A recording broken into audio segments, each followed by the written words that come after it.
নেপালের উত্তরাঞ্চলীয় সীমান্তবর্তী জেলার রাসুয়ায় আকস্মিক বন্যার পর এ পর্যন্ত 475 জনের মরদেহ উদ্ধার করা হয়েছে।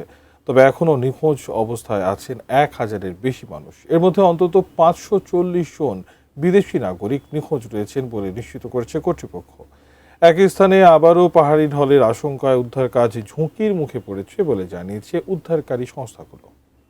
नीरज भण्डारी भन्ने हामीले नाम सुनेको छौँ। এ যেন এক মৃত্যুপুরী।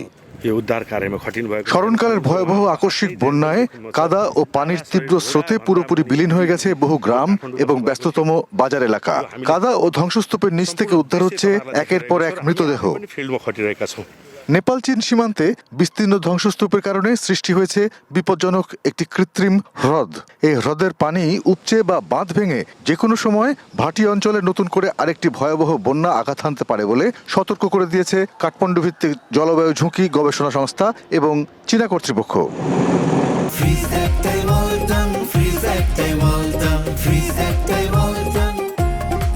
ঝুঁকি সত্ত্বেও উপদ্রুত এলাকায় সেনাবাহিনী, সশস্ত্র পুলিশ ও দুর্যোগ ব্যবস্থাপনায় দলগুলো সমন্বয়ে যুদ্ধকালীন তৎপরতায় উদ্ধার অভিযান চালানো হচ্ছে।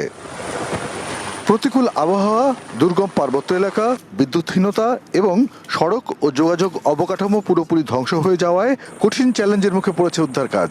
এরই মধ্যে হেলিকপ্টার, নাইট ভিশন বিমান, ড্রোন এবং বিশেষ প্রশিক্ষণপ্রাপ্ত কুকুরের সাহায্যে কাদা ও ধ্বংসস্তূপের নিচের প্রাণের সন্ধান চালিয়ে যাচ্ছেন উদ্ধারকারীরা। ভূতিকোষী ও ত্রিশূলী নদীর তীরবর্তী এলাকাগুলোতে জমে থাকা 10 থেকে 15 ফুট উঁচু ভারী কাদার স্তর ও পাথরের স্তূপ সরিয়ে জীবিতদের সন্ধান ও মরদেহ উদ্ধারে ব্যবহার করা হচ্ছে ভারী যন্ত্রপাতি।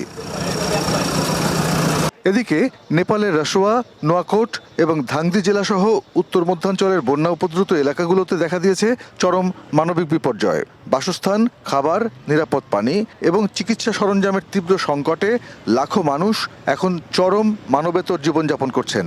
খোলা আকাশের নিচে অথবা নেপাল রেড ক্রসের জরুরি তাঁবুতে আশ্রয় নিতে বাধ্য হয়েছে হাজার হাজার পরিবার। ইউনিসেফের প্রতিবেদন অনুযায়ী এই মুহূর্তে 17,000-এর বেশি শিশুর জন্য প্রয়োজন জরুরি মানবিক সহায়তা। পরিস্থিতি মোকাবেলায় জরুরি ত্রাণ পাঠাতে শুরু করেছে ভারত, চীন ও মার্কিন যুক্তরাষ্ট্র সহ বিভিন্ন দেশ। Arpan Maitra, desk report, ATN news.